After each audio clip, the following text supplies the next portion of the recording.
অপরাধের মাত্রার উপর নির্ভর করবে। এখন যদি কোনো অপরাধে কোনো পক্ষ যে নিজেকে ভুক্তভোগী মনে করে সে মামলা দায়ের করতে না চায়, তখন এটা নির্ভর করবে ফৌজদারি অপরাধটা কোন ধারায় এবং কত পানিশমেন্টটা কত দিয়ে বলা হয়েছে সেটা। এখানে যেহেতু দুইটা পক্ষই বলেছে যে তারা যে ঘটনাটা ঘটেছে এটাকে তারা ফৌজদারি মনে করছে না, তারা মনে করছে কথা কাটাকাটির এক পর্যায়ে এই ঘটনাটা ঘটেছে এবং কথা কাটির এক পর্যায়ে এই ঘটনাটা ঘটেছে এবং এটাকে তারা ক্রাইম হিসেবে নিচ্ছেন না এবং তারা উভয় পক্ষ আলোচনা করে ব্যাপারটা মীমাংসা করে নিয়েছেন, ফলে এটা নিয়ে তারা আর এগোতে চান না। একটা ব্যাপক প্রচারণা এবং সচেতনতার দিকে আমাদের যেতে হবে। আসলে দলীয় সরকারের সময়ও মব জাস্টিসের ঘটনাটা ঘটে এবং মোরাল পুলিশিং এর ঘটনাটা ঘটে। এগুলো নিয়ে প্রচুর আর্টিকেল আপনারাও লিখেছেন, খবরও আপনারা ছাপিয়েছেন।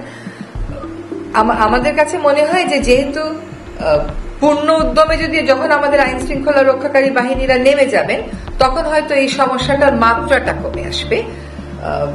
আর জনগণ যেন সবসময় জানে যে এরকম কোনো মব জাস্টিস করার কোনো সুযোগ নেই। যদি কোনো মব জাস্টিসের মুখোমুখি কেউ হন, সরকার সবসময় তার পাশে দাঁড়াবে। আপনি মোহাম্মদপুরের ঘটনাটার পাশাপাশি যাই, কক্সবাজারে আমরা দেখেছি একজন পুলিশ সদস্যকে এরকম হয়রানির মুখোমুখি হতে হয়েছে। কাজে পুরো আইন শৃঙ্খলা পরিস্থিতির উন্নতি এবং উত্তরণের সাথে সাথে আশা করি এই পরিস্থিতিটা এখনের থেকে আরো অনেক বেশি নিয়ন্ত্রণে চলে আসবে।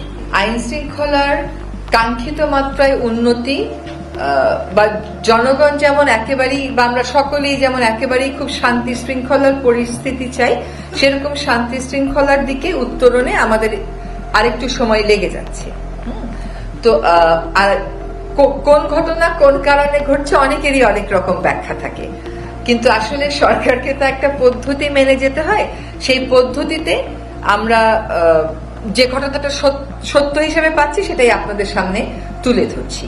আরেকটা হচ্ছে যে বিষয়টা আপনি উত্থাপন করেছেন যে অনেক অপরাধী যাদেরকে অন্তত জনগণের চোখে বড় রকমের অপরাধী এবং স্বৈরাচারের দোষর হিসেবে বিবেচনা করা হয়, তারা কিভাবে এখান থেকে পালিয়ে যেতে পারলো বা তারা কিভাবে দেশ ত্যাগ করতে পারলো, এগুলো নিয়ে সরকারের সংশ্লিষ্ট যে কর্তৃপক্ষ আছে, মন্ত্রণালয় আছে, তারা নিশ্চয়ই কাজ করছেন।